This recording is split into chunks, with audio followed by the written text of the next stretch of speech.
Hello everyone, हाय। कैसे हैं आप सब लोग दोस्तों। मेरा नाम है उर्वशी जोशी एंड ये है मेरा चैनल 333 हाई प्रीस्टेस। दोस्तों, ये वीडियो जो है वैदिक ज्योतिष को लेके पार्ट 2 है।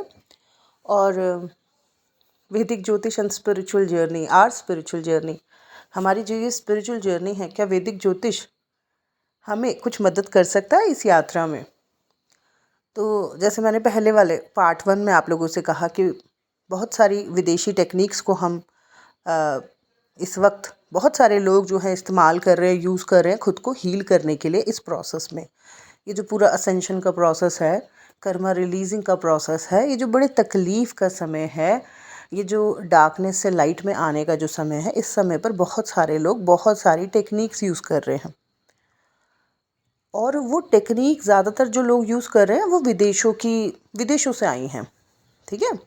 और शायद वो उस देश की संस्कृति है, उस देश का कुछ उन्होंने मतलब उस देश के लोगों को इस चीज़ को करके बहुत ज़्यादा बेनिफिट हुए हैं।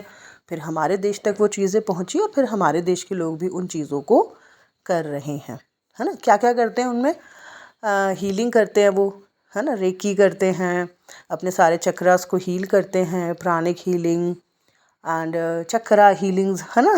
बहुत सारी चीज़ें कर रहे हैं। और वो बताते हैं कि इस चीज़ का मास्टर वो हैं और उन्होंने इस चीज़ के बारे में बताया। और बहुत ब्यूटीफुल टेक्निक्स हैं, नो डाउट, मुझे खुद बड़ी पसंद है। तो परंतु किसी चीज़ को इतना पसंद करने लगना कि दूसरी चीज़ को डिसरिस्पेक्ट करने लगना, ये गलत है, ठीक है ना। ठीक है, आपको कोई चीज़ की तरफ अट्रैक्शन हो रही है और वो कहीं किसी और देश की है और आप उन चीज़ों को कर रहे हो, आपको उन चीज़ों को करते वक्त बहुत अच्छा लग रहा है और आपको वो चीज़ें मदद कर रही है। परंतु इसका कतई भी ये मतलब नहीं है कि हमारे देश की जो चीज़ें हैं या हमारे देश का जो ज्ञान विज्ञान है उसकी बेइज्जतियाँ करना शुरू कर दो। सारे वर्ल्ड में हमारा देश सबसे ज़्यादा माना जाता है अपने संस्कारों के लिए, अपनी संस्कृति के लिए। कितना ज़्यादा यहाँ से लोग सीखते हैं। स्पिरिचुअल रिलीजियस कंट्री इतना माना जाता है इसको। और यहाँ से यहाँ के लोग जो हैं अपने स्पिरिचुअल जर्नी में, ये जो अपने देश की जो वैदिक ज्योतिष है, इसको मैंने मतलब एक के मुंह से नहीं सुना, ये मैंने कई लोगों के मुंह से सुन लिया उस दिन से कि वो डिसरिस्पेक्ट सा कर रहे हैं वैदिक ज्योतिष को, जो कि वेदों का ज्ञान है, वेदों से आया है। ब्रह्मांडीय ग्रहों के बारे में हमें बता रहा है और उन ग्रहों का हमारे जीवन पर क्या असर पड़ रहा है। इतना बड़ा विज्ञान है, इंटेलेक्चुअल माइंड ही सब इस चीज़ को समझ सकता है और इसको समझने में भी डीपली सालों जाते हैं। नॉर्मल थोड़ा लो जिसका इंटेलेक्चुअल होगा वो तो समझ ही नहीं सकता, उसको तो कुछ समझ ही नहीं आएगी ये चीज़, ठीक है। सो मैंने देखा कि बड़े सारे लोग ऐसे डिसरिस्पेक्टफुल तरीके से बात कर रहे हैं अपने देश के जो ज्ञान विज्ञान है। मुझे अच्छा नहीं लगता ये चीज़ को सुनना। किसी चीज़ को आप इतना ज़्यादा पसंद करने लगो कि आप अपनी चीज़ों को डिसरिस्पेक्ट करने लगो। मेरे साथ तो ऐसा नहीं है, मुझे तो विदेशों की ये टेक्निक्स भी बड़ी पसंद है। बहुत मेरा कई बार दिल करता है और रेकी और कई चीज़ों की तरफ मेरा ध्यान जाता है, परंतु मैं वो मेरा मानना है कि जितनी भी चीज़ें मेरी ज़िंदगी में आई हैं वो अपने आप से सामने से आई हैं। तो ये चीज़ भी एक दिन सामने से मेरे पास आएगी, ठीक है। तो ऐसा नहीं करना है। दूसरी चीज़ ये है कि सबसे पहली बात कि निर्भर किसी भी चीज़ पर हमें नहीं हो रहा है। ये तो हमारी स्पिरिचुअल जर्नी है और इस यात्रा में कई बार हमारे दिमाग में एक क्वेश्चन उठता है कि मेरी ज़िंदगी में जो ये उथल पुथल हुई, मेरी ज़िंदगी में जो ये सोल शॉक मोमेंट्स हुए, मेरी ज़िंदगी में जो ये डिप्रेशंस आए, मेरी ज़िंदगी में जो इस प्रकार के लॉस हुए, ये क्यों हुए, मुझे इतनी तकलीफ़ क्यों मिली। और इस बात को जानने के लिए व्यक्ति की ना एक यात्रा सी शुरू हो जाती है, अपने अंदर ही अंदर एक सोच चलने लगती है कि क्या कारण है। वो अलग अलग लोगों से मिलता है, बात करता है, अपनी सिचुएशंस को बताता है, समझने की कोशिश करता है कि क्यों हुआ ये सब कुछ मेरे साथ। हाई वाइब्रेशनल लोगों के संपर्क में जब वो व्यक्ति जाता है, उनको सुनता है, तो उसको हील फील होता है। परंतु ये क्वेश्चन हमेशा उसके अंदर चलता रहता है कि क्यों मेरे साथ ये हुआ। तो खैर, ये यात्रा तो मतलब मैं ये नहीं कहूँगी कि बहुत ज़्यादा महत्वपूर्ण है ये जानना कि ये क्यों हुआ, पर फिर भी माइंड में कहीं ना कहीं एक कोने पे ये बात चलती रहती है कि अगर मेरे आसपास के लोग इतने सुखी हैं लेकिन मेरे जीवन में इतनी जल्दी ये सब चीज़ें हो रही है, तो इसका क्या कारण है? कहाँ मेरा कर्मा ऐसा डैमेज कर हो रखा है? क्यों मुझे इस प्रकार का सुख क्यों नहीं प्राप्त हुआ? कहाँ पे मुझे काम करना है? तो इस चीज़ की एक बहुत क्लियर पिक्चर देता है आपका एस्ट्रोलॉजी चार्ट।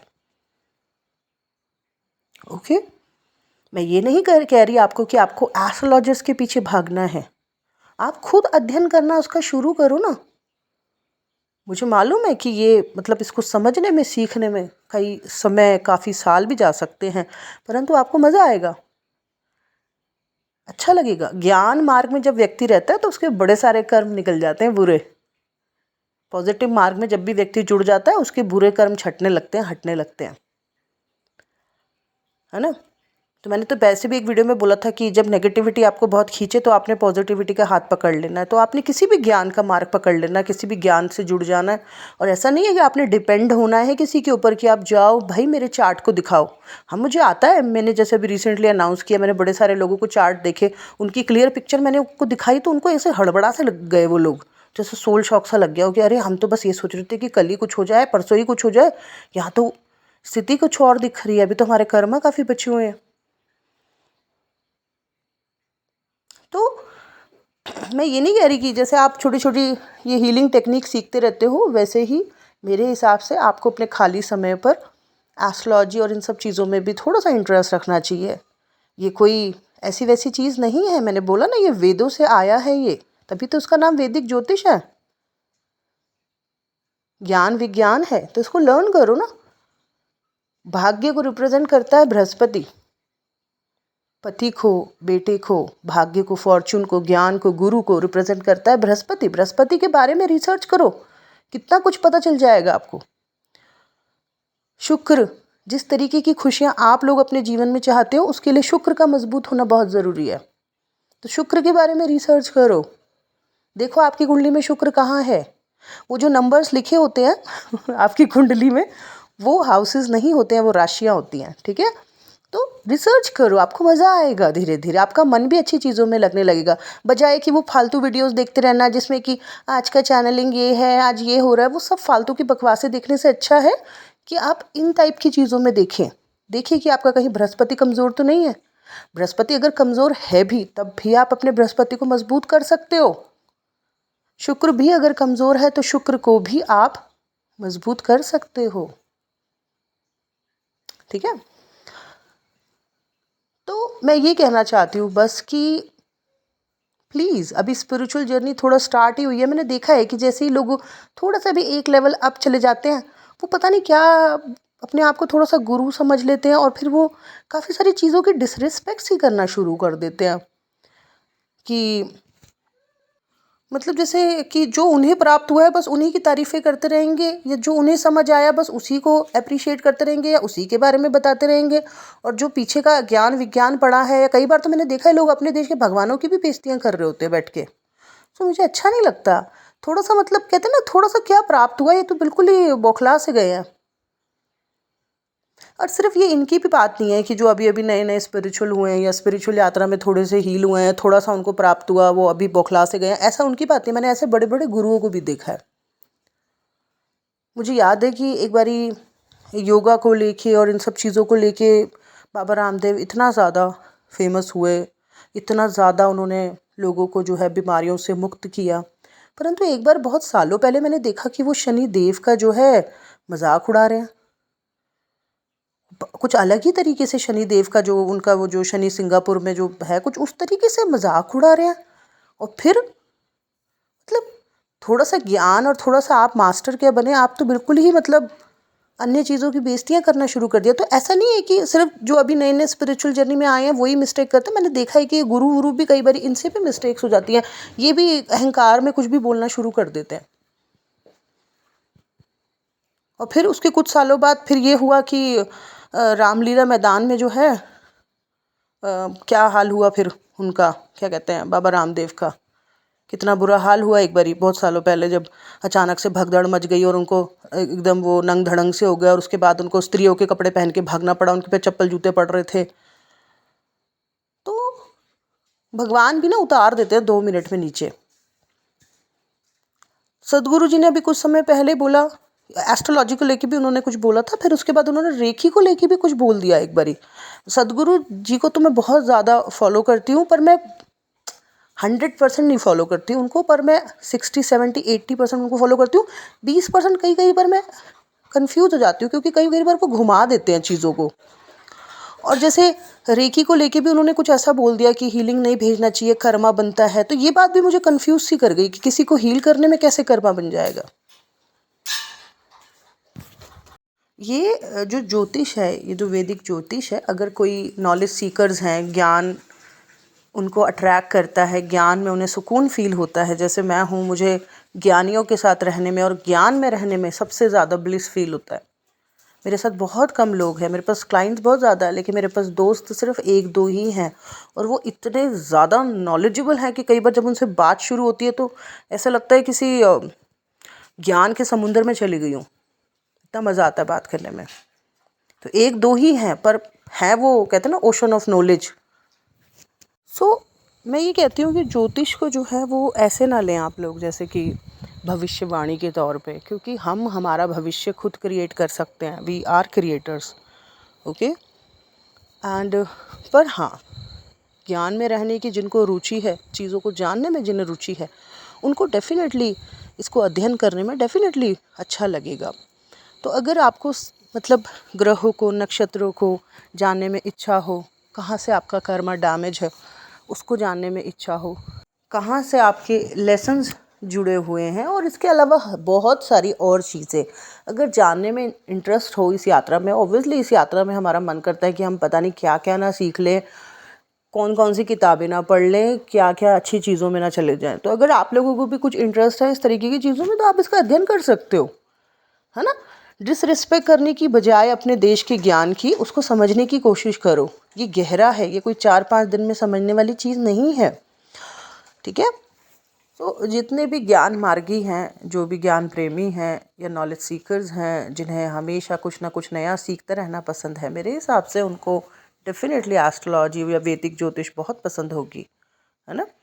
और मेरे हिसाब से इसको अगर आप अध्ययन करते हो, इसको सीखते हो, तो आपको बहुत बहुत बहुत कुछ समझ आएगा। आपके जीवन की एक क्लियर पिक्चर आपको दिखने लगेगी कि क्यों ये सब चीज़ें आपके साथ हुई, बल्कि आने वाले समय की भी एक पिक्चर आपको मिलेगी। और तब आपको पता होगा कि अगर आगे का समय भी थोड़ा आपका कर्मों के हिसाब से ठीक नहीं है, मानो कि आपके आगे आने वाले मंगल की महादशा आने वाली है और मंगल आपका नीच है, ठीक है ना।